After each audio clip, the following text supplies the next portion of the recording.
Goeiemôre. Ek hoop en ek vertrou dit gaan vanmôre met jou goed. Nou maak nie saak wie jy is, waar jy bly, hoe oud jy is. Almal van ons het al een of ander stadium in ons lewe, dalk in hierdie week, dalk in hierdie maand, miskien in hierdie jaar, al so 'n bietjie moedeloos gevoel. Asof niks vir jou uitwerk nie en asof jy ellendig is en sjoe, maak nie saak wat jy doen nie. Niks werk uit soos jy dit wil hê nie. Niks kom reg nie. Niks is vir jou lekker nie.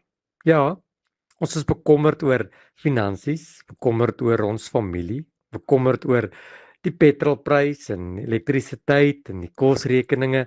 Daar's 'n paar dinge wat ons angstig maak. Miskien is jy bekommerd oor jou werk of miskien kry jy nie werk nie. Miskien is jy bekommerd oor 'n siekte of oor jou kinders. En dan voel dit vir jou asof alles besig is om uit jou hande uit te gly en dit voel asof alles besig is om uitmekaar uit te val. Ek het vanmôre gekom met net 'n kort eenvoudige boodskap om vir jou te sê, onthou dat God het die laaste sê.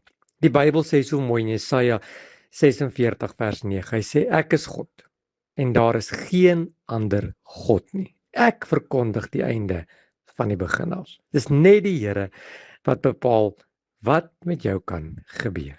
Ons leef in 'n wêreld waar omstandighede, mense en selfs ons eie gedrag soms vir ons wil vertel dat alles is verlore. Ja, daar is geen hoop nie. Maar as kinders van God moet ek en jy onthou, God het nog steeds die laaste sê. Kom ek gee jou gou 'n voorbeeld.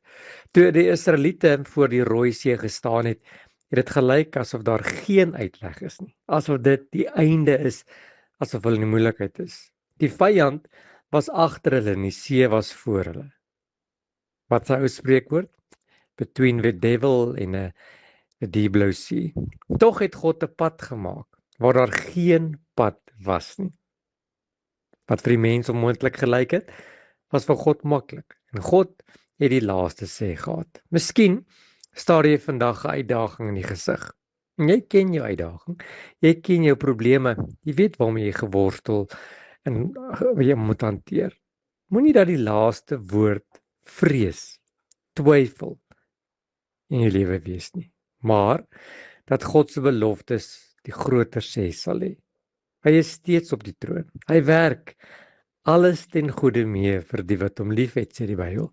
Vandag wil ek vir jou vra en ek weet dit is moeilik. Probeer 'n bietjie rustig raak. Probeer 'n bietjie kalm word.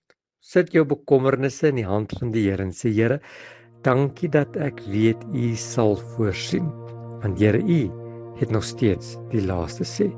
Here, vandag het ek bekommernisse. Ja, ek het vrese. Daar's dinge wat my pla en my omkrap.